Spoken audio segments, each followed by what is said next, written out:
श्री गणेशाय नमः।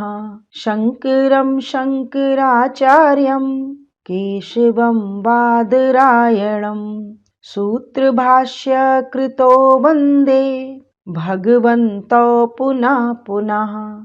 ईश्वरो गुरुरात्मेति मूर्तिभेद विभागिने व्योमवत् व्याप्तदेहाय दक्षिणामूर्तये नमः। ओम शांति शांति शांति। आप सभी साधकों के हृदय में विराजमान ईश्वरीय सत्ता को मेरा शत शत नमन। बंधुओं, मैं ज्योति त्रिपाठी आप सबके समक्ष आचार्य शंकर द्वारा रचित ग्रंथ भज गोविंदम की व्याख्या हेतु पुनः उपस्थित हुई हूँ। अब तक हमने इस ग्रंथ के 18 श्लोकों की व्याख्या की है और आज उसी श्रृंखला में श्लोक संख्या 19 की व्याख्या होनी है।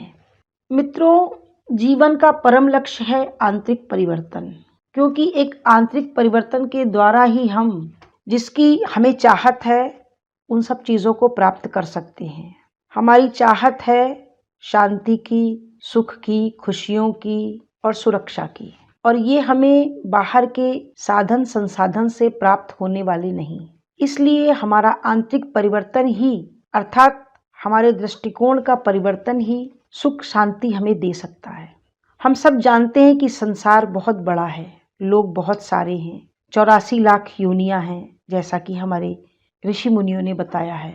संसार में न जाने कितनी सुविधाएं हैं, नित नित नई नई चीज़ों का आविष्कार हो रहा है, इतनी वैरायटीज़ है और इन वैरायटीज़ के आकर्षण से हमारा मन प्रभावित होता है। हर क्षण हम इनसे अट्रैक्ट होते हैं, क्योंकि हमारी इंद्रियों को आदत है बाहर की चमक दमक के अट्रैक्शन से अट्रैक्ट हो जाना। हमारा अनुभव कहता है कि हम परिवार के एक सदस्य को भी नहीं बदल सकते। अक्सर मैंने माता पिता के मुख से ये बात सुनी है कि हमारे बच्चे हमारा कहना नहीं सुनते। तो मित्रों, जब हम परिवार के एक सदस्य को अपने अनुकूल नहीं बना सकते तो इस बदलती हुई दुनिया का परिवर्तन हम कैसे कर सकते हैं। हमारे चारों तरफ जो समाज है, रिश्ते नाते हैं, जो वातावरण है, उसका परिवर्तन असंभव है और उसके परिवर्तन की जरूरत भी नहीं है। इसलिए परिवर्तन स्वयं में किया जाए, और ये आंतरिक परिवर्तन के द्वारा ही संभव है कि बाहर भी सब कुछ बदला ही दिखेगा। इतनी विभिन्नताओं के मध्य, इतने लोगों के बीच, नित नए आविष्कारों के बीच कुछ भी स्थिर दिख नहीं रहा है। सब कुछ प्रति क्षण बदल रहा है, तो जरूरत है आंतरिक दृष्टिकोण को बदलने की। आज के श्लोक में आचार्य ने यही बताने का प्रयास किया है कि उस एक स्थिरता को कैसे प्राप्त करें और कैसे सुखी और शांति को उपलब्ध हुए हम, और इस परिवर्तनशील संसार में हम रहते हुए अपरिवर्तित रहने का आनंद कैसे महसूस कर सकते हैं। क्योंकि पृथ्वी हर सेकंड घूम रही है, हमारा रूप रंग, हमारी अवस्था, हमारी सोच, हमारी पसंद, सब कुछ बदल रहा है। ऐसे में उस स्थिरता को कैसे प्राप्त करें जो हमारी मानसिक शांति का आधार हो सकती है। तो आइए व्याख्या और श्लोक के संदर्भ में श्लोक का उच्चारण करें, तत्पश्चात इसका अर्थ और व्याख्या को देखें। योग रतो वा भोग रतो वा संग रतो वा संग विहीनः यस्य ब्रह्मणि रमते चित्तम् नंदति नंदति नंदत्येवा भज गोविंदम गोविंदम भज मूढ़मते। मित्रों, आचार्य इस श्लोक के माध्यम से बताना चाह रहे हैं कि व्यक्ति चाहे योग में रहे या भोग विलास में रहे, साथियों के साथ रहे या भीड़ से दूर एकांत में निवास करे, जिस व्यक्ति का मन ब्रह्म में लीन है वही व्यक्ति वास्तव में प्रसन्न है, वही वास्तव में सुखी है। और जो प्रसन्न है वो सुखी हो सकता है क्योंकि उसका मन शांत है। मित्रों, संसार की चमक दमक, संसार के लोग, संसार का परिवर्तन ऐसे व्यक्ति को प्रभावित नहीं करता। आचार्य इस श्लोक के माध्यम से उस एक स्थिरता की, उस एक ब्रह्म की बात पर जोर दे रहे हैं कि हमारी मानसिक स्थिति उस ब्रह्म की प्राप्ति से ही शांत हो सकती है। मित्रों, हमारे हिंदुओं के शास्त्र में ब्रह्म की अनुभूति के विषय में जो कल्पना है उसी को इस श्लोक में बताने का प्रयास किया गया है कि ऐसा व्यक्ति जिसे ब्रह्म का ज्ञान हो गया है, वो अकेले में रहे या भीड़ में रहे, भोग में रहे या योग में रहे, कोई अंतर नहीं पड़ता। वो जिस स्थिति में रहेगा प्रसन्न रहेगा, क्योंकि उसका जो भीतरी व्यक्तित्व है वो शांत है। क्योंकि ऐसा व्यक्ति जान लेता है कि जो भी परिवर्तन दिख रहा है सब आने जाने वाला है, परम तो वो ब्रह्म ही है। ऐसा व्यक्ति ना तो दुखी होता है ना सुखी होता है, और ना तो कभी अहंकार में फंसता है ना कभी लोभ में फंसता है, क्योंकि वो परमात्मा की उपस्थिति को महसूस कर चुका होता है कि केवल वही एक सत्य है और वही एक स्थायी है। जो सत्य होगा वही स्थायी होगा, जो सत्य नहीं होगा वही परिवर्तनशील होगा। हमारे शास्त्रों में मित्रों 4 आश्रमों का वर्णन किया गया है। ब्रह्मचर्य आश्रम, गृहस्थ आश्रम, वानप्रस्थ आश्रम और संन्यास आश्रम। ब्रह्मचर्य और गृहस्थ आश्रम को हम प्रवृत्ति मार्ग के द्वारा भी समझ सकते हैं। जब हम ब्रह्मचर्य व गृहस्थ अवस्था में प्रवेश करते हैं तो लोगों को स्वीकारते हैं, लोगों को संसार की उपलब्धियों को स्वीकारते हैं, चीजों को स्वीकारते हैं, यानी कि हम लाइफ में एक्टिवली पार्टिसिपेट करते हैं। एक प्रकार से ये प्रवृत्ति मार्ग एक्टिव लाइफ है, इसमें हम प्रवृत्त होते हैं।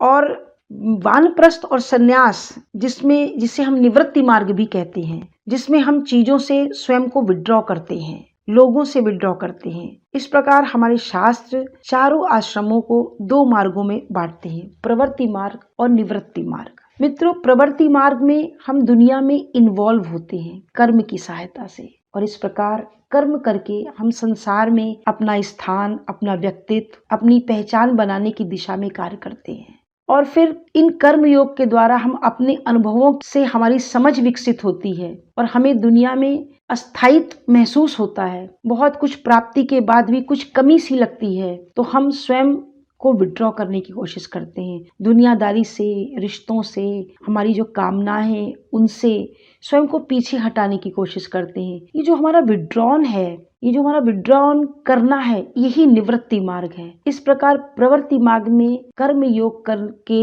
हम अपने माइंड का प्यूरिफिकेशन करते हैं, अर्थात हमारा अंतःकरण शुद्ध होता है। हमारे अनुभवों के द्वारा हमें चीजों के स्थायी और अस्थायी का अंतर पता चलता है, और निवृत्ति मार्ग में अपने कर्म योग के अनुभव से हम उस ज्ञान को प्राप्त कर अपनी समझदारी को बढ़ाकर इस दुनियादारी से, इस चमक दमक से मुक्त होने की तरफ बढ़ते हैं। यही है निवृत्त मार्ग, मुक्त होना या एनलाइटमेंट होना। ये निवृत्ति, ये एनलाइटमेंट, ये मुक्ति, ये हमारी आत्मनिर्भरता, ये सब एक ही बात है। इन दोनों ही मार्गों से गुजरते समय इम्पोर्टेंट है हमारी जो जीवन की शैली है वो कैसी होनी चाहिए। अर्थात जब हम जिस मार्ग में हों तो पूरे मनोयोग से उस मार्ग में प्रवृत्त हों।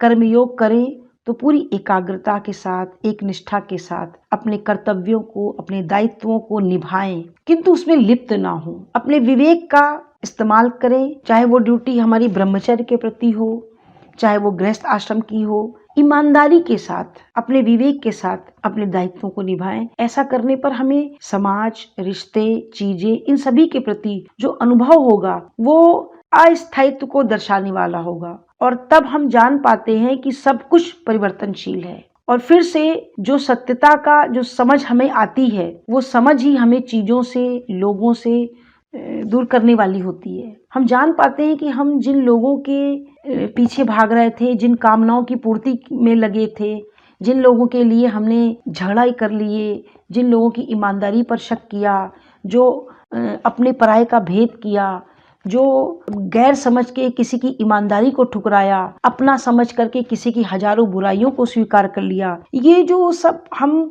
नासमझी के कृत्य करते हैं, तो इन सब को करने के बाद जब हमें समझ में आता है कि हमारे पास बचा क्या है, हमने गलत और सही पूरे दिमाग से इसको करने की कोशिश की, फिर भी मन में कुछ अपूर्णता है, असंतुष्टि है। जिन लोगों को हम खुश करने में लगे थे, जिनको प्रसन्न करने में लगे थे, वो आज खुश नहीं है। हमारी सारी कोशिशें बेकार हैं। हम तो करते करते मर गए, लेकिन लोग हमसे अभी भी नाराज हैं। जब ये सब चीजें हम अपने अनुभवों में पाते हैं तो एक असंतुष्टि का, एक अपूर्णता का हमें अपने में भान होता है। और जब हम इन रास्तों से गुजरते हैं तो पाते हैं कि सब कुछ मिथ्या सा, झूठा सा लगता है, परिवर्तित होता हुआ लगता है। बहुत कुछ सुख सुविधा बटोरने के बाद भी हमारा मन शांत नहीं है, हम परेशान हैं, हम अकेलापन, अस्थायी असंतुष्टि महसूस कर रहे हैं, हमारे अंदर एक दृढ़ता नहीं, स्थिरता नहीं है। ये जो हमारी समझ जैसे जैसे इन चीज़ों को अपने अंदर पाती है,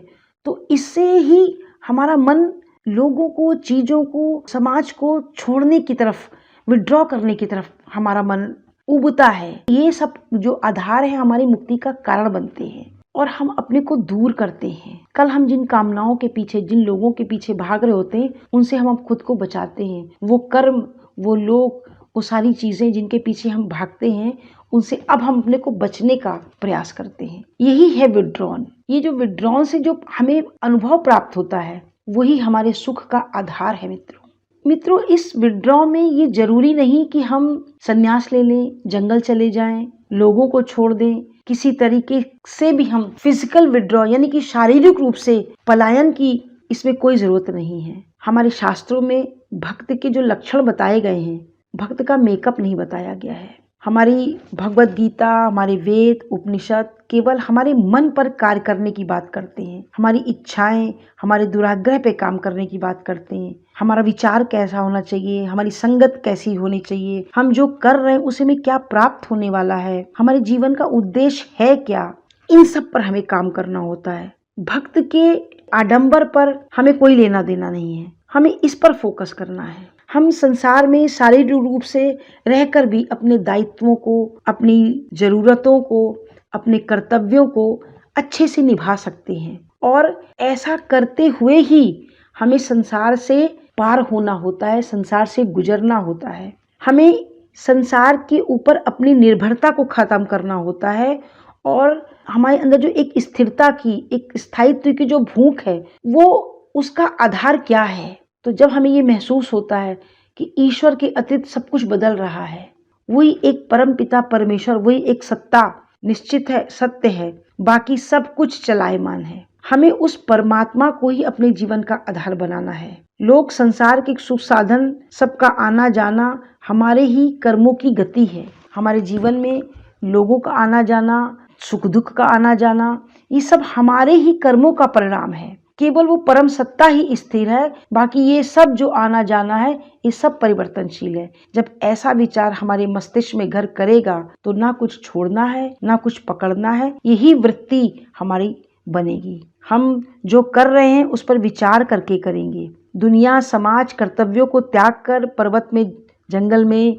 या गुफा में जाकर बैठकर हम उस सत्ता को ही भजे, ऐसा किसी शास्त्र में नहीं लिखा। हमारे शास्त्रों में स्पष्ट रूप से हमारे ऋषि मुनियों ने सिर्फ एक ही बात कही है कि हमें अपनी मेंटल डिपेंडेंसी को, लोगों से, वस्तुओं से, संसार के सुख सुविधाओं से, उसको बचाना है। हमारी मेंटल डिपेंडेंसी इन चीज़ों पर ना हो, हम इन चीज़ों से चिपके ना, हम संसार का सेवन भी करें और अनासक्त होकर के इस संसार से गुजरें। इसी पर आचार्य कहते हैं, भोग रतो वा योग रतो वा संग विहीना।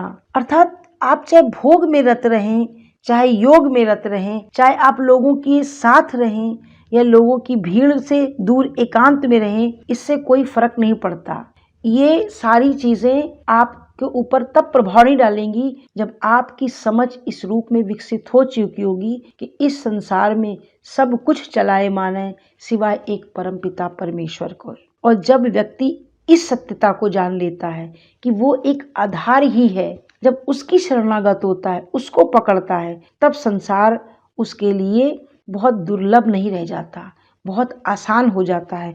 क्यों? क्योंकि लोग, भीड़, चीजें उसको प्रभावित नहीं करेंगी। उसको समझ में आ चुका है कि जो आज है वो कल नहीं रहेगा, जो कल है वो आज है।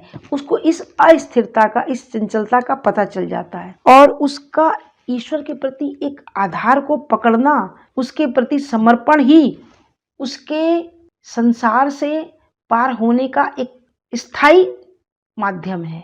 मित्रों, हम जब कभी हरिद्वार जाते हैं, कभी तीर्थ करने जाते हैं, तो हम गंगा स्नान करना चाहते हैं, लेकिन क्या हमने कभी विचार किया है कि गंगा स्नान करते वक्त हम तभी एक सुरक्षित और शांत मन से स्नान कर पाते हैं जब हम घाट पे लगे उस चैन को पकड़ करके स्नान करते हैं। क्यों? क्योंकि हम निश्चिंत होते हैं कि हम पानी के इस बहाव के साथ बहेंगे नहीं। इस चेन को हमने पकड़ रखा है, इसलिए हम सुरक्षित हैं। बिल्कुल उसी तरीके से जो भी व्यक्ति इस संसार में परम पिता परमेश्वर का आधार पकड़ता है, भक्ति के माध्यम से, उपासना के माध्यम से, स्वाध्याय के माध्यम से, संतों की वाणी के माध्यम से, सत्संग के माध्यम से, वो व्यक्ति हमेशा निश्चिंत रहेगा और हमेशा प्रसन्न रहेगा।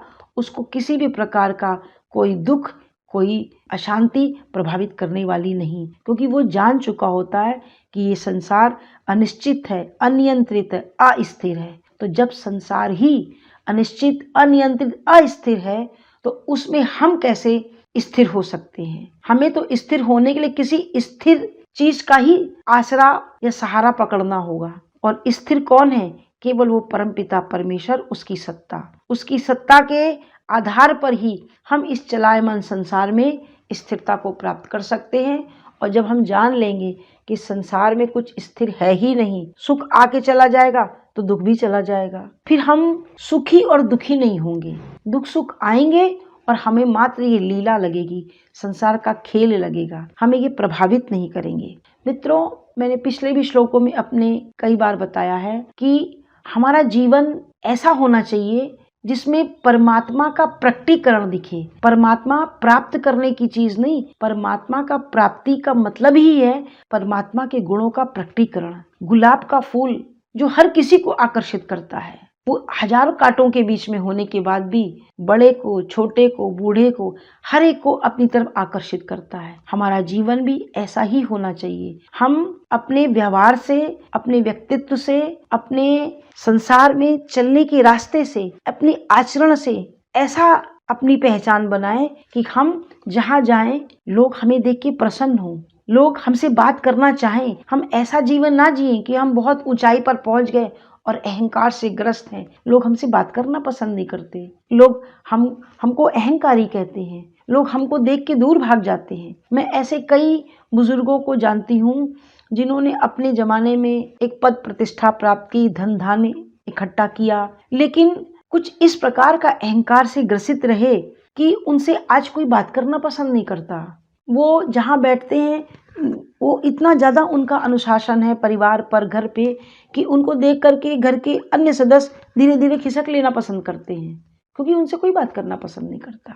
हम राम और कृष्ण की बात तो करते हैं, लेकिन राम और कृष्ण ने इस संसार में आने के बाद क्या किया, हम इस पर नहीं ध्यान देते। जबकि हमें इस पर ध्यान ही नहीं देना है, हमें इस पर अमल करना है, उसी आचरण को अपनाना है। राम और कृष्ण ने भी इस संसार में आकर ऐसा जीवन व्यतीत किया जिसमें लोग प्रसन्न हो रहे थे।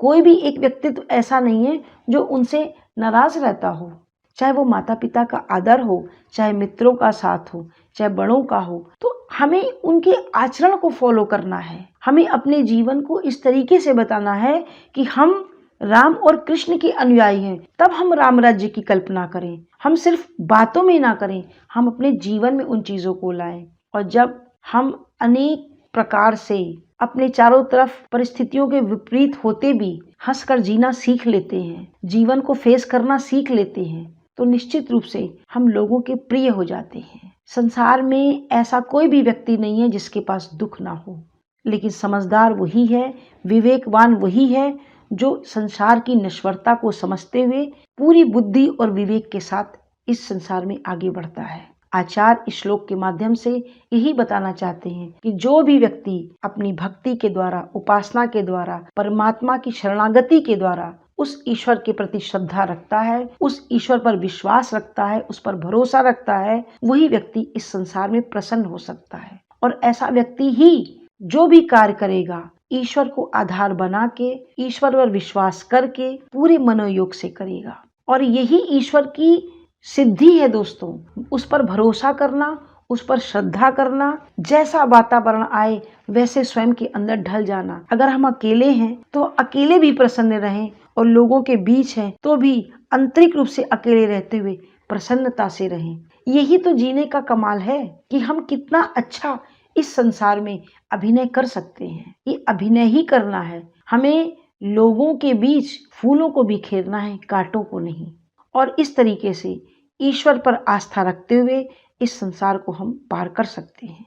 आज के श्लोक में इतना ही। शेष पुनः। ओम पूर्णमदः पूर्णमिदं पूर्णात् पूर्णमुदच्यते पूर्णस्य पूर्णमादाय पूर्णमेवावशिष्यते। ओम शांति शांति।